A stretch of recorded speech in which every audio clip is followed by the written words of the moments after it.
Time to do a reading. I went to the cemetery to visit my relatives right before Christmas, and on the way back I saw this bookstore I went to forever ago that had cool spiritual books, and this was on the shelf, and I picked it up, and I was having a bit of a breakdown, and I got up at 4 a.m. one morning, and I literally opened it to this page, and this is exactly what I needed to hear. So someone else out there, I'm sure, needs to hear it. I'm going to read it to you. It's been how I've been feeling and gave me a solution to what I need, and I need to hear it today, so we're going to do this.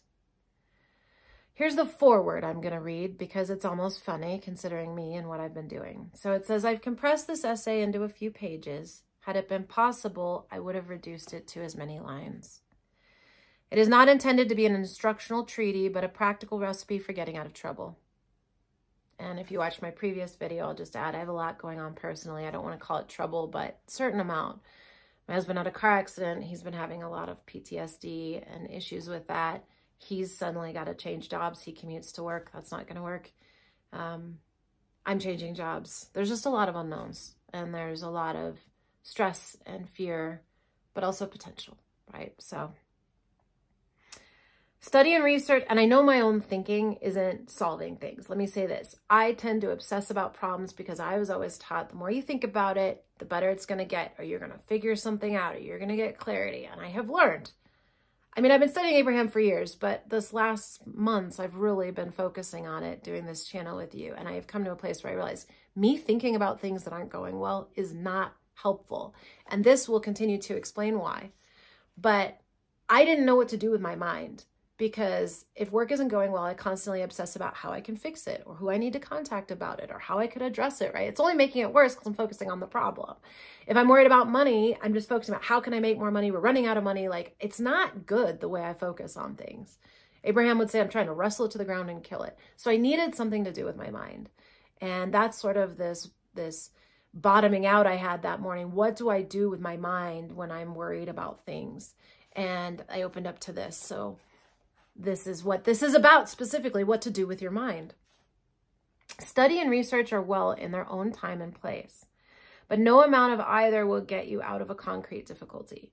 And this was sort of the dark night of the soul I was having, where I was saying, I'm doing all this spiritual study, I'm doing all of this work, and I'm not getting anything out of it, and it's just getting worse, and I still don't know what to do with my mind. And I thought it was hilarious when I read this. It said, like, it says here, so nothing but practical work in your own consciousness will help you.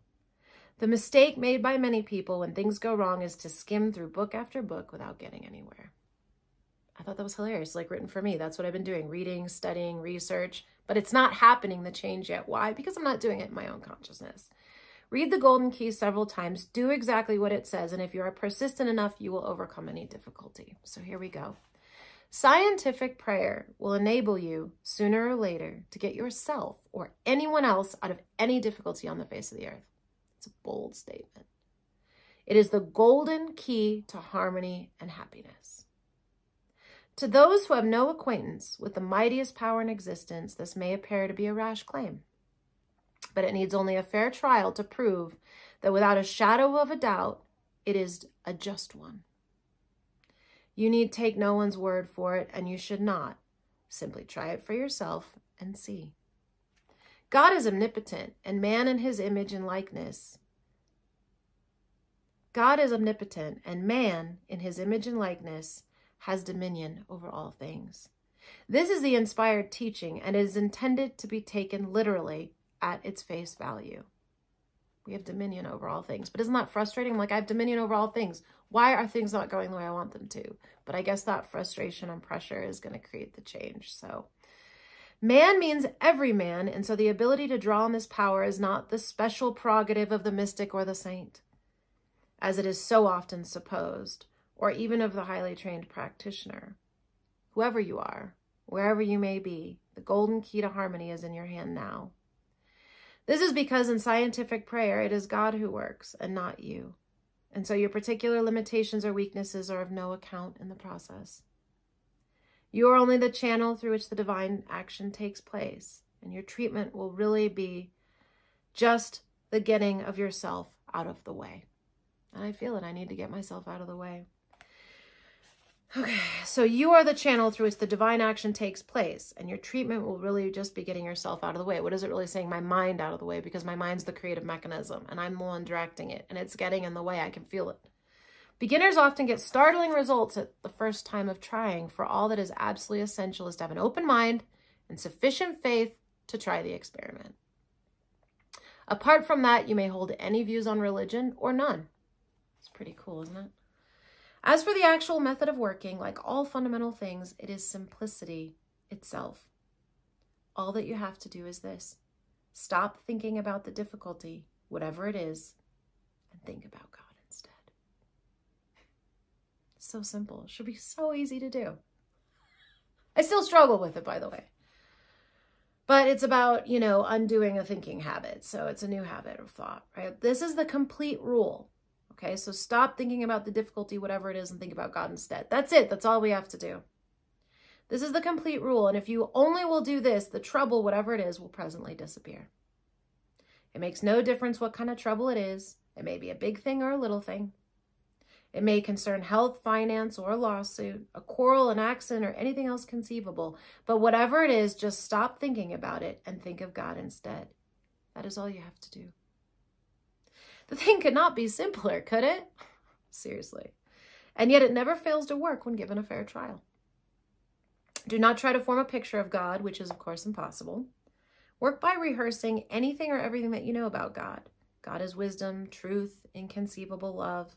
God is present everywhere, has infinite power, knows everything, and so on.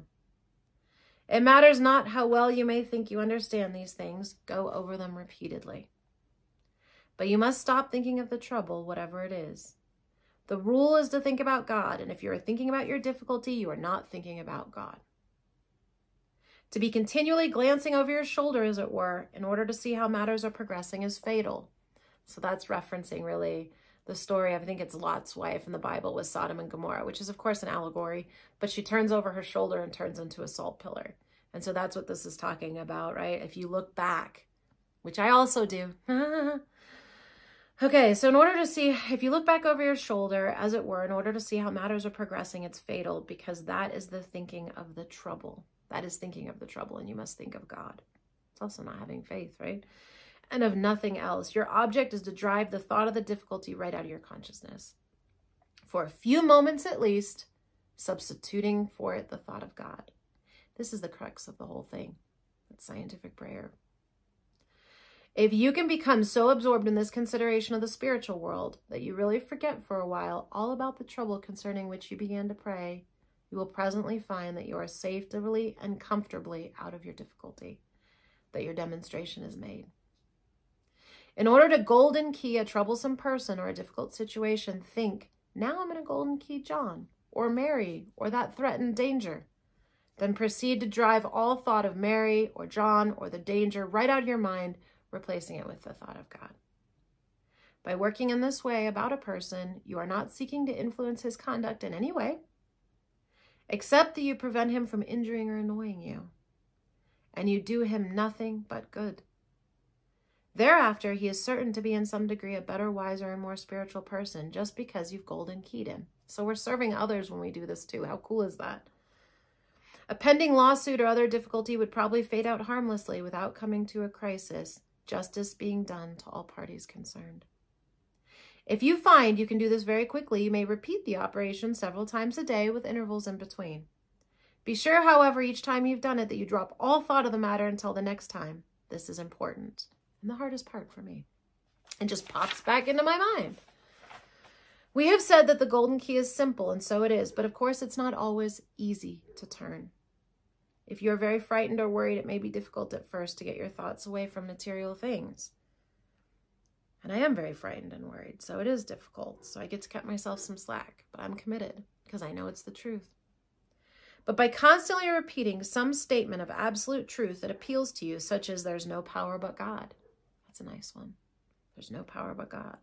Or I am the child of God, filled and surrounded by the perfect peace of God. Or God is love, or God is guiding me now. Or perhaps best and simplest of all, just God is with me.